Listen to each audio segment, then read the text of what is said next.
தமிழ்நாட்டின் தலைநகரமாம் சென்னை மாநகரின் ஆசீர்வாதத்திற்காக 12 மணி நேர உபவாச ஜபம் ஆசீர்வாத சென்னை ஆகஸ்ட் 15ஆம் தேதி சுதந்திர தினத்தன்று வானகரத்தில் உள்ள இயேசு அழைக்கிறார் வளாகத்தில் நடைபெற்றது. தோமாவின் சென்னையாம் இந்த சரித்திர நகரத்தில் சுமார் 25,000 ஜப வீரர்கள் சென்னை பட்டணத்தின் ஆசீர்வாதத்திற்காக அதிகாலை முதலே ஜெபிக்க கூடினார்கள். கடும் மழையையும் பொருட்படுத்தாது விசுவாசிகள் ஒன்று திரண்டு வந்து அரங்கத்தை அலங்கரித்தது கண்கொள்ளா காட்சியாகும்.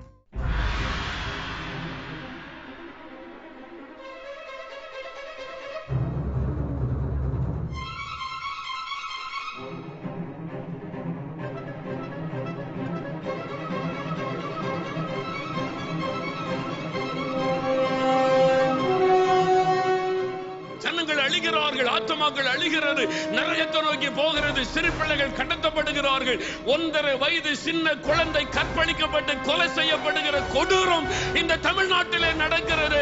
எப்படி அமைதியா ஜெபிக்க முடியும்? 1.5 வயது சின்ன பிள்ளைக்கு என்ன தெரியும்?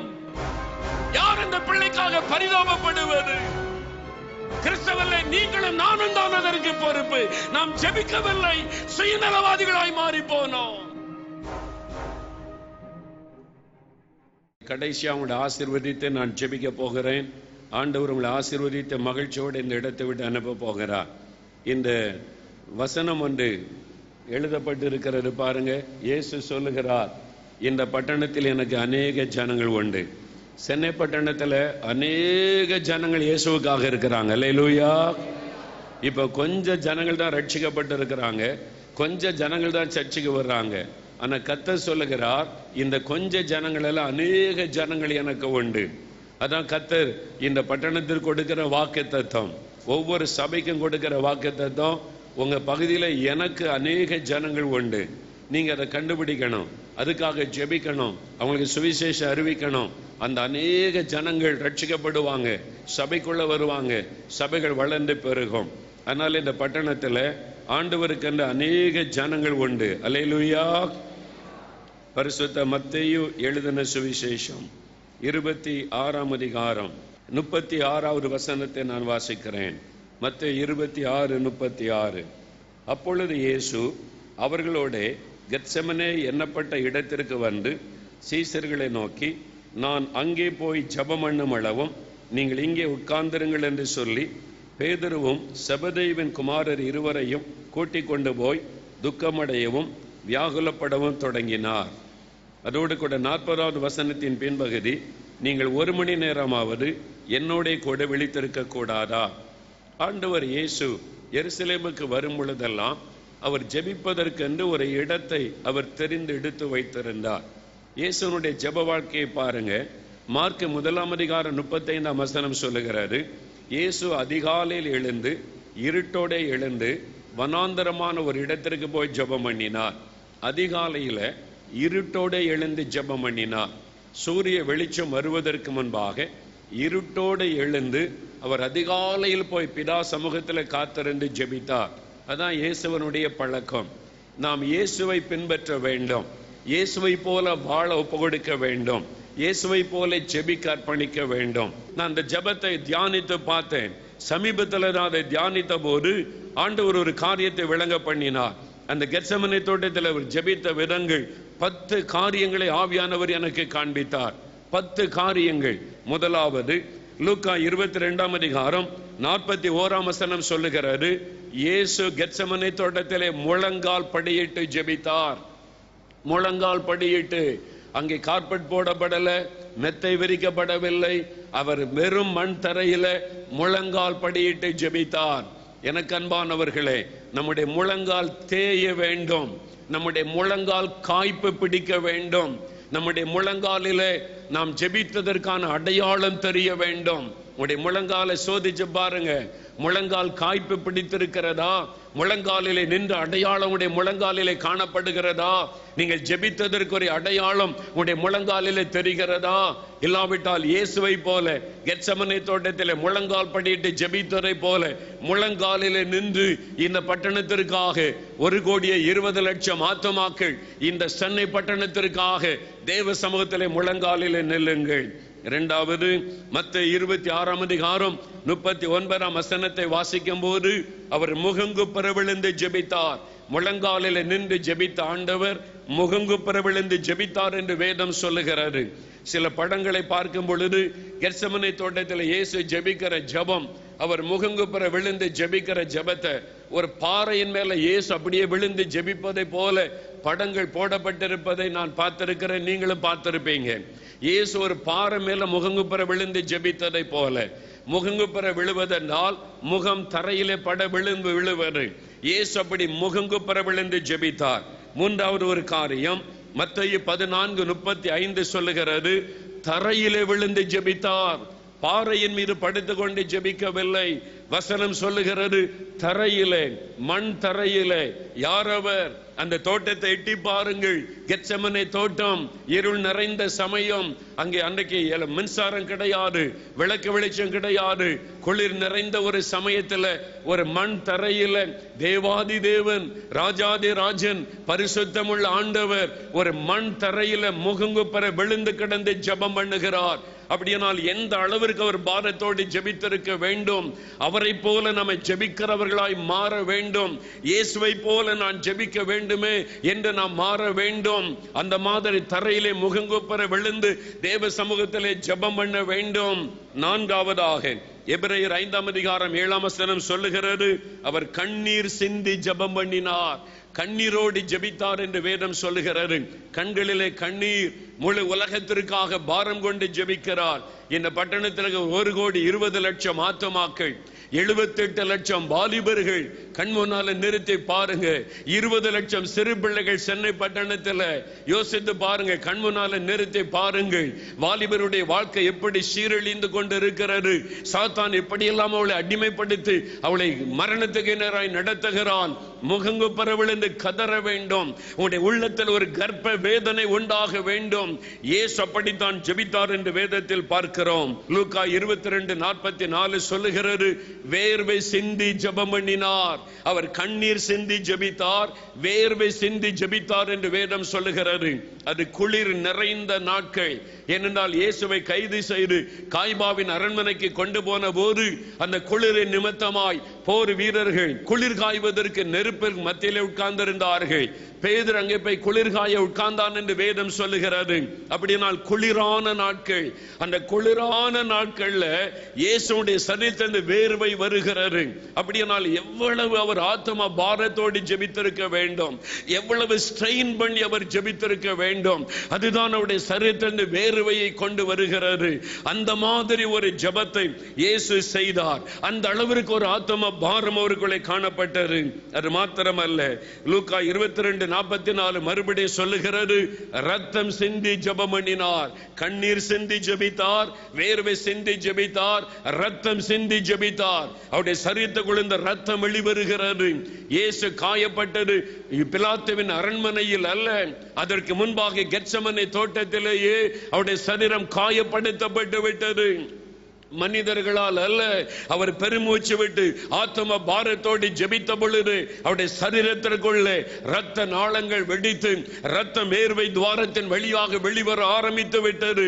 ஜெபிக்கும் பொழுதே அவருடைய சரீரம் பாதிக்கப்பட்டு விட்டது. அந்த அளவிற்கு அவர் ஜெபம் பண்ணினார். பாதிக்கப்படுகிற அளவு நாம் ஜெபிக்கிறோமா? வசதிப்படி ஜெபிக்கிறோம், கஷ்டமில்லாமல் ஜெபிக்க பார்க்கிறோம். பாதிக்கப்படுகிற அளவு நாம் ஜெபிக்கிறோமா? டேவிட் பிரைனார்ட் என்கிற ஒரு வாலிபன் தேவ சமூகத்திலே ஜெபித்தான். அமெரிக்கா தேசத்தில் இருக்கிற செவ்விந்தியர்கள் ரட்சிக்கப்பட வேண்டும் என்று ஜெபம் பண்ணினான். 29 வயது நிரம்பின வாலிபனாய், திருமணம் ஆகாதவனாய் ஜெபித்து ஜெபித்து ஜெபித்து வியாதிப்பட்ட மரணம் அடைந்தான் என்று சரித்திரம் சொல்லுகிறது.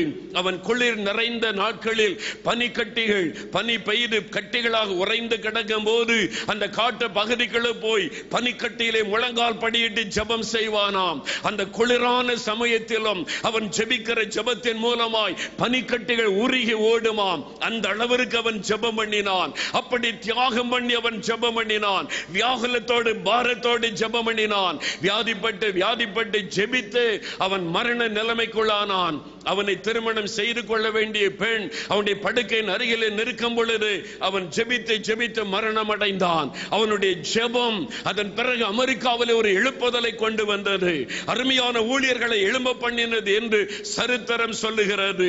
டேவிட் பிராய்னார்டை போல ஜெபிக்கக்கூடியவர்கள் இன்றைக்கு ஆண்டவருக்கு வேண்டும். திறப்பில் நின்று மன்றாடுகிறவர்கள், இயேசுவை போல முழங்காலில் நின்று மன்றாடுகிறவர்கள் ஆண்டவருக்கு வேண்டும். வசதிப்படி ஜெபிக்கிறவர்கள் அல்ல, காயப்படக்கூடிய அளவு ஜெபிக்கிறவர்கள். இயேசு கிறிஸ்து ரத்தம் சிந்தி ஜெபம் பண்ணினார். என் ஆண்டவருடைய வார்த்தை சொல்லுகிறது. எபிரேயர் 5ஆம் அதிகாரம் 7ஆம் வசனம் சொல்லுகிறது, ஏழாவதாக அவர் பலத்த சத்தத்தோடு ஜெபம் பண்ணினார். அவர் பலத்த சத்தத்தோடு ஜெபித்தார். அமைதியாக ஜெபிக்க வேண்டிய நேரம் உண்டு, பலத்த சத்தத்தோடு ஜெபிக்க வேண்டிய நேரம் உண்டு. இயேசு கிறிஸ்து அமைதியாக ஜெபித்த நேரமும் உண்டு, பலத்த சத்தத்தோடு ஜெபித்த நேரமும் உண்டு. வேதம் சொல்லுகிறது இயேசு பலத்த சத்தத்தோடு ஜெபித்தார். கற்பனை பண்ணி பாருங்கள், பலத்த சத்தம் என்றால் சாதாரண சத்தம் அல்ல, பலத்த ஒரு சத்தம். பிதாவை நோக்கி அவர் பலத்த சத்தத்தோடு ஜெபிக்கிறார். அவருடைய ஜெப சத்தம் கெத்செமனே தோட்டத்திலே தொனிக்கிறது. அவ்வளவோ அவர் ஜெபம் பண்ணினார். காரணம் என்ன தெரியுமா? அவருக்குள்ளே காணப்பட்ட ஆத்ம பாரம். 1,20,00,000 ஆத்மாக்கள் அழிந்து கொண்டிருக்கும் பொழுது, 78 லட்சம் வாலிபர்கள் பாவத்தில் அழிந்து கொண்டிருக்கும் பொழுது அமைதியாக உங்களால் எப்படி ஜெபிக்க முடியும்? இயேசு கதறினார், பலத்த சத்தத்தோடு ஜெபம் பண்ணினார். அவருடைய கண்களுக்கு முன்பாக ஆத்துமாக்கள், அவருடைய கண்களுக்கு முன்பாக அழிந்து கொண்டிருக்கிற ஆத்துமாக்கள். ஆகவே அவர் கதறுகிறார். அப்படி பலத்த சத்தத்தோடு ஜெபம் பண்ணினார். ஆத்துமாக்கள் அழிகிறது, நரகத்தை நோக்கி போகிறது, இளம் வாலிப பிள்ளைகளுடைய கற்பு சூறையாடப்படுகிறது. எப்படி அமைதியாக ஜெபிக்க முடியும்? பலத்த சத்தத்தோடு ஜெபம் பண்ணினார். அவரை போல ஜெபிக்கிறவர்கள் ஆண்டவருக்கு வேண்டும். உங்களுடைய வழக்கத்தின்படி, பரம்பரையின்படி அல்லது உங்களுடைய பாரம்பரியத்தின்படி ஜெபிக்கிறவர்கள் ஆண்டவருக்கு தேவையில்லை. இயேசுவை போல ஜெபிக்கிறவர்கள் ஆண்டவருக்கு வேண்டும். பலத்த சத்தத்தோடு ஜெபித்தார். இயேசுவை போல ஜெபிக்கணும், அவரோடு இணைந்து ஜெபிக்கணும். ஆத்துமாக்கள் அழிகிறது, பலத்த சத்தத்தோடு அவர் ஜெபித்தார். எட்டாவதாக லூக்கா 22:44 சொல்லுகிறது, வியாகுலத்தோட ஜெபித்தார். சும்மா ஜெபம் அல்ல. ஒரு ஜெப குறிப்பு கொடுத்த உடனே அப்படியே ஆண்டவரே சொல்லும், அவ்வளவுதான், ஆமேன் அப்படி சொல்ல, அப்படி அல்ல. வியாகுலம். அவர் உள்ளத்துல ஒரு வியாகுலம். வியாகுலம்னா என்ன? கற்பனை பண்ணி பாருங்க. இயேசு வியாகுலத்தோடு ஜெபித்தார்னு இருக்கு. அதனுடைய அர்த்தம் என்ன? எப்படி அவர் ஜெபித்திருப்பார்? அவருடைய ஆத்மாவில் ஒரு வியாகுலம், ஆத்மாக்களை குறித்த ஒரு வியாகுலம். ஜனங்கள் அழிகிறார்கள், ஆத்மாக்கள் அழிகிறது, நரகத்தை நோக்கி போகிறது, சிறு பிள்ளைகள் கடத்தப்படுகிறார்கள், 1.5 வயது சின்ன குழந்தை கற்பழிக்கப்பட்டு கொலை செய்யப்படுகிற கொடூரம் இந்த தமிழ்நாட்டிலே நடக்கிறது. எப்படி அமைதியா ஜெபிக்க முடியும்? 1.5 வயது சின்ன பிள்ளைக்கு என்ன தெரியும்? யார் அந்த பிள்ளைக்காக பரிதாபப்படுவது? இந்த தீமை நீங்குவதற்கு, இந்த துன்மார்க்கம் மாறுவதற்கு யார் ஜெபம் பண்ணுவது? கிறிஸ்தவர்களே, நீங்களும் நானும் தான் அதற்கு பொறுப்பு. நாம் ஜெபிக்கவில்லை, சுயநலவாதிகளாய் மாறி போனோம். இன்னும் உங்களுடைய தலைவலிக்கும், வயிற்று வலிக்கும், குடும்பத்துக்கும் ஜெபித்து ஜெபித்து நேரத்தை வீணாக்கி ஆத்துமாக்களை குறித்து அக்கறையற்று போனோம். உங்களுக்கு பிரியமான ஒரு பிள்ளை, உங்களுக்கு தெரிஞ்ச ஒரு குழந்தை 1.5 வயதுல கற்பழிக்கப்பட்டு கொலை செய்யப்பட்ட செய்தி கேட்டா உங்களால எப்படி இருக்க முடியும்? தூங்க முடியாது, சாப்பிட முடியாது, சும்மா இருக்க முடியாது, இருதயம் பாதிக்கப்படும். எங்கோ இல்ல, மெட்ராஸ்ல உங்க வீட்டுக்கு பக்கத்துல சாத்தான் கொக்கரித்து எழும்பி இருக்கிறான். பிள்ளைகளுடைய வாழ்க்கையை சீரழித்துக் கொண்டிருக்கிறான். தூங்கிக் கொண்டிருக்கிறோம், சுயநலமாய் ஜெபித்துக் கொண்டிருக்கிறோம். இன்றைக்கு நாம் மாற போகிறோம். இயேசு வியாகுலப்பட்ட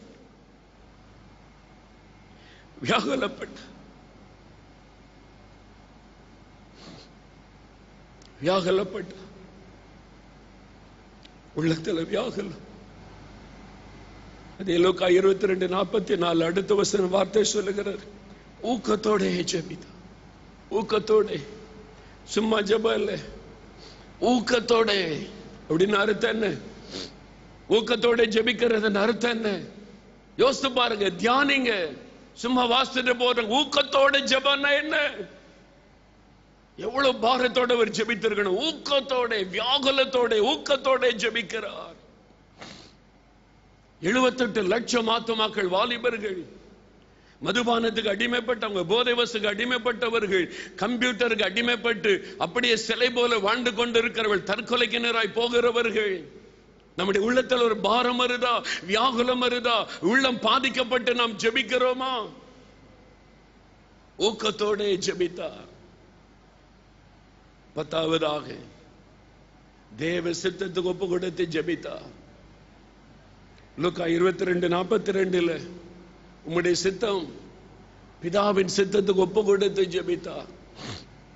அவருடைய சித்தம் என்ன? எல்லாரும் ரட்சிக்கப்படவும், சத்தியத்தை அறிகிற அறிவை அடையவும் தேவன் சித்தம் உள்ளவராயிருக்கிறார். சென்னை பட்டணத்தில் இருக்கிற எல்லாரும் ரட்சிக்கப்படதான் அவர் சித்தம் உள்ளவர். அவர் சித்தம் உள்ளவர். அவருடைய சித்தத்தின்படி 10 காரியங்களை ஆவியானவர் வெளிப்படுத்தினார். நான் ஒவ்வொன்றையும் தியானிக்க தியானிக்க தியானிக்க, ஐயோ நான் ஜெபத்தில் எவ்வளவு குறைவா இருக்கிறேன், எவ்வளவு குறைவா இருக்கிறேன். சாதாரண கெத்செமனே தோட்டத்தில் இயேசு போனார், ரத்த சிந்தி ஜெபிச்சார் அப்படின்னு சாதாரணமா வாசித்துட்டு போயிட்டேன். இதுக்குள்ள இவ்வளவு காரியம் இருக்கிறத யோசித்து பாருங்க. இயேசு சொல்லுகிறார், என்னோடு கூட 1 மணி நேரம் விழித்திருப்பியா? என் கூட சேர்ந்து 1 மணி நேரம் ஜெபம் பண்ணுவியா? ஆண்டவர் பேதுருவிடம் வந்து சொல்லுகிறார், பேதுருவே, என்னோடு கூட 1 மணி நேரம் விழித்திருக்க கூடாதா? ஆண்டவர் நாளைக்கு சிலுவையில் அறையப்பட போகிறார். பகலெல்லாம் ஊழியம் செய்திருக்கிறார், சரீரம் களைத்திருக்கிறது. இன்னும் கொஞ்ச நேரத்தில் ஒரு கைது செய்து கொண்டு போயிடுவார்கள். தண்ணி கூட கொடுக்க மாட்டாங்க. அவரை சிலுவையில் அறைந்து கொல்ல போகிறார்கள். இயேசுவுக்கு தெரியும். ஆண்டவர் தன் சீஷர்களை அழைத்து, என் உள்ளம் துக்கம் கொண்டு இருக்கிறது, கொஞ்ச நேரம் எனக்காக ஜெபம் பண்ணுங்கள், நான் தூங்கி ஓய்வெடுக்கிறேன் என்று இயேசு சொல்லவில்லை. நாளைக்கு நான் சிலுவை சுமக்கணும், அடிபடணும், ரத்தம் சிந்தணும், என் சரீரத்தில் ரொம்ப களைப்பா இருக்கிறது, நான் 1 மணி நேரமாவது தூங்கி ஓய்வெடுக்கிறேன், நீங்கள் எனக்காக ஜெபம் பண்ணுங்கள் என்று இயேசு சொல்லவில்லை. நான் ஜெபம் பண்ணுகிறேன், என்னோட கூட சேர்ந்து ஜெபம் பண்ணுங்கள், என் கூட சேர்ந்து 1 மணி நேரம் விழித்திருங்கள். அதுதான் ஆண்டவர் கேட்கிறார். இன்னைக்கு உங்களை பார்த்து சொல்லுகிறார், இந்த சென்னை பட்டணத்தில் உள்ள 1,20,00,000 ஆத்துமாக்களுக்காக நான் பிதா கிட்ட பரிந்து பேசிக்கொண்டே இருக்கிறேன், ஜெபம் பண்ணி கொண்டே இருக்கிறேன். என் கூட சேர்ந்து நீ ஜெபம் பண்ணுவியா? என் கூட சேர்ந்து நீங்கள் ஜெபம் பண்ணுவீர்களா? என்னோடு கூட இணைந்து வியாகுலத்தோடு பாரத்தோடு ஜெபிப்பீர்களா? என்னோடு இணைந்து அதிகாலையில ஜெபிப்பீர்களா? அதுதான் ஆண்டவர் கேட்கிறார். என் கூட சேர்ந்து நீ ஜெபம் பண்ணுவியா? உன்னை தனியான ஜெபிக்க சொல்லவில்லை. என் கூட சேர்ந்து ஜெபம் பண்ணுவியா? ஆண்டவர் கேட்கிறார். என்ன பதில் சொல்ல போறீங்க? ஜெபிக்க முடிய எழுந்து நிற்போம். ஆண்டவர் கேட்கிறார், என்னோடு கூட 1 மணி நேரமாவது நீ ஜெபம் பண்ண வருவியா? என்னோடு கூட 1 மணி நேரமாவது வியாகுலத்தோட பாரத்தோட என் கூட சேர்ந்து ஜெபம் பண்ண நீ வருவியா? என்னோடு கூட இணைந்து ஜெபிப்பியா? ஆண்டவர் கேட்கிறா. உடைய கண்களை மூடுங்க, இயேசுவை பாருங்க. ஆண்டவரை சுயநலமாக ஜெபித்து ஜெபித்து ஜெபித்து நாட்களை வீணாக்கி விட்டேனே. 1,20,00,000 ஆத்துமாக்கள் இந்த பட்டணத்தில் அழிந்து கொண்டிருக்கிறாங்க. 78 லட்சம் வாலிபர்கள் நரகத்தை நோக்கி போய் கொண்டிருக்கிறாங்க. நானோ சுயநலமாக ஜெபித்து ஜெபித்து ஜெபித்து நாட்களை வீணாக்கி விட்டேனே, என்னை மன்னியும், என்னை மன்னியும். ஆண்டவர் கேட்கிறார், 1 மணி நேரமாவது என்னோடு விழித்திருந்து ஜெபம் பண்ணுவாயா? என் கூட சேர்ந்து, ஏன் என்னோட இணைந்து ஜெபிப்பாயா? நீ போய் தனியாக ஜெபம் பண்ணி என்று ஆண்டவர் சொல்லவில்லை. என் கூட சேர்ந்து ஜெபம் பண்ணுவியா? நான் பிதாகிட்ட பரிந்து பேசுகிறேன், நீ என் கூட சேர்ந்து ஜெபம் பண்ணுவியா? ஆண்டவரே, சென்னை பட்டணத்தை ரட்சிங்க, இந்த 1,20,00,000 ஆத்துமாக்களை ரட்சிங்க, இந்த 78 லட்சம் வாலிபர்களை சந்திங்க ஆண்டவரே, 20 லட்சம் குழந்தைகளை தொடுங்க ஆண்டவரே, இந்த பட்டணத்தை பரிசுத்தப்படுத்துங்க ஐயா, இந்த பட்டணத்தை சுத்திகரிங்க ஆண்டவரே, பாவத்துக்கு சாபத்துக்கு அடிமைப்பட்டு கிடக்கிற மக்களுக்கு இறங்குங்க ஆண்டவரே. ஆண்டவரே, நான் ஜெபம் பண்ணுகிறேன் என்று அவரோடு இணைந்து ஜெபிப்பதற்கு யாராவது உண்டா? அவரோடு இணைந்து ஜெபிக்க ஆண்டவரே, நான் வர உம்மோடு கூட சேர்ந்து ஜெபிக்க. அப்படி அர்ப்பணிக்கிறவர்கள் இருந்தா வலது கரத்தை உயர்த்துங்க. இயேசுவே, நான் உம்மோடு இணைந்து ஜெபிக்கிறேன். கெத்செமனே தோட்டத்தில் நீர் ஜெபித்தபடி, எருசலேமில் கெத்செமனே தோட்டத்தில் நீர் எப்படி ஜெபித்தீரோ அப்படியே உம்மோடு கூட இணைந்து ஜெபிக்க என்னை நான் ஒப்பு கொடுக்கிறேன். எனக்கு கிருபை தாரும். எனக்கு ஜெபிக்க விருப்பம் எனக்கு தெரியவில்லை, முடியவில்லை. கிருபை தாரும். என்னை ஒப்பு கொடுக்கிறேன். இனி அதிகாலையில் இருட்டோடு எழும்பி நான் ஜெபம் செய்வேன். அதிகாலையில் எழும்பி என் பட்டணத்திற்காக கதறுவேன். இந்த 1,20,00,000 ஆத்துமாக்களுக்காக உம்மிடத்தில் மன்றாட ஒப்பு கொடுக்கிறேன். உம்மோடு இணைந்து வியாகுலத்தோடு பாரத்தோடு கண்ணீரோடு முகங்குப்புற விழுந்து ஜெபிக்க ஒப்பு கொடுக்கிறேன். அப்படி சொல்றவங்க வலது கரம் உயர்த்தி ஒரு 5 நிமிடம் ஜெபம் பண்ணுங்க, ஜெபம் பண்ணுங்க. நீங்க கேளுங்க, நான் அப்படி ஜெபிக்க எனக்கு கிருபை தாங்க, கிருபை தாங்க, கிருபை தாங்க. என் பலத்தினால முடியாது.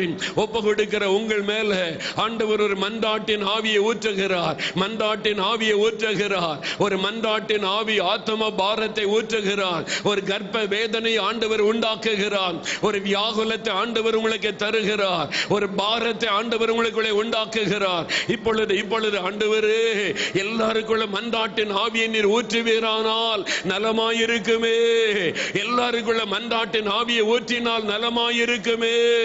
கெத்செமனே பாரத்தை எல்லாருக்குள்ள நீர் கொடுத்தால் நலமாயிருக்குமே.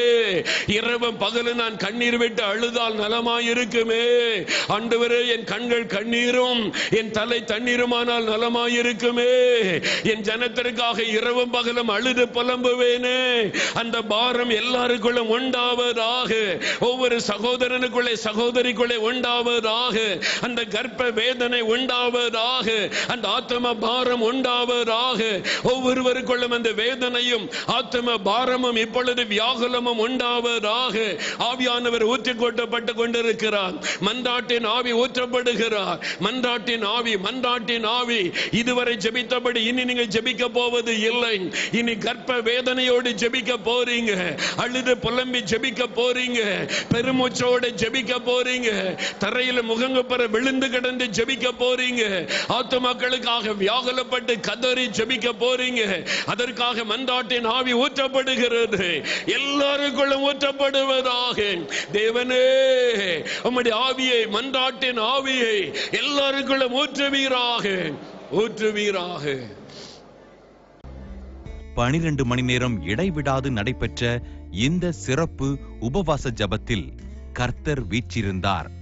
ஆம், இந்த ஸ்தலத்திலே செய்யப்பட்ட ஜபத்திற்கு அவருடைய கண்கள் திறந்தவைகளும் அவருடைய செவிகள் கேட்டவைகளுமாயிருந்தது.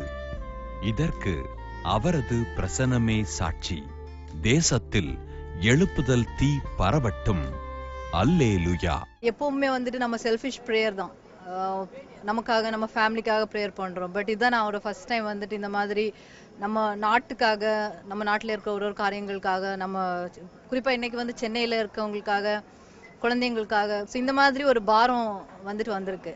கூட்டம் ரொம்ப ஆசீர்வாதமாக இருந்துச்சு. நாட்டுக்காக நம்ம இப்போ எப்போதும் வீட்டுக்காகவே ஜெபம் பண்ணுவோம், நமக்காக நம்ம ஃபேமிலிக்காக ஜெபம். இன்னைக்கு அவருடைய ப்ரேயரை கேட்டபோது சார் நாட்டுக்காக நம்மளுடைய மக்களுக்காக ஜெபம் பண்ணணும்னு ஒரு பெரிய ஒரு பாரம் வந்திருக்கு. மீட்டிங் ரொம்ப ஆசீர்வாதமாக இருந்துச்சு. உண்மையிலே வந்து ஒரு பெரிய உபவாசத்தோடு வந்து ஜெபிக்கணும்னு தேசத்துக்காக, அந்த விசேஷமே சென்னை பட்டணத்துக்காக ஜெபிக்கணும்னு வந்தோம். மன நிறைவோடு நாங்கள் போகிறோம். மீட்டிங்க்கு வந்தது ரொம்ப ரொம்ப சமாதானமா இருக்கு. இப்படிப்பட்ட ஒரு ஜெபம்ன்றது ஒரு இந்தியாவுக்காக ஒரு ப்ரேயர், தமிழ்நாட்டுக்காக ஒரு ப்ரேயர், ஒரு வித்தியாசமான அனுபவமா இருந்தது. ஆண்டவர் எதுக்காக நம்ம தெரிந்து கொண்டார்? உலக மக்களுக்காக, மற்ற மக்களுக்காக, தேசத்தில் இருக்கவங்களுக்காக, அரசியல்வாதிகளுக்காக. இன்னைக்கு மக்கள் ஆள்றவங்க கூட அவங்களுக்காக ஆள்றது இல்லை. பட் நம்ம இங்க வந்து தெரிஞ்சுக்கிறோம், மற்றவங்களுக்காக நம்ம ஜெபிக்கணும், அந்த கடமை ஆண்டவர் நம்ம வச்சிருக்கிறார் என்பதை புரிய வச்ச நல்ல ஒரு யூஸ்ஃபுல்லா இருந்துச்சு. நிறைய மக்கள் அதே மாதிரி சென்னை மக்கள் ரட்சிக்கப்படணும்னு நாங்க நினைக்கிறோம். எங்களை மாதிரி வாலிப பிள்ளைங்களுக்கு வந்து இந்த மீட்டிங் வந்து ரொம்ப யூஸ்ஃபுல்லா இருந்துச்சு. ஏசப்பா எங்களை வச்சு ரொம்ப பயன்படுத்தணும். அவங்க வச்ச ஜெப குறிப்பு எல்லாம் ஏசப்பா கண்டிப்பா நாளையில இருந்து ஏசப்பா அதெல்லாம் செய்ய ஆரம்பிப்பாங்க.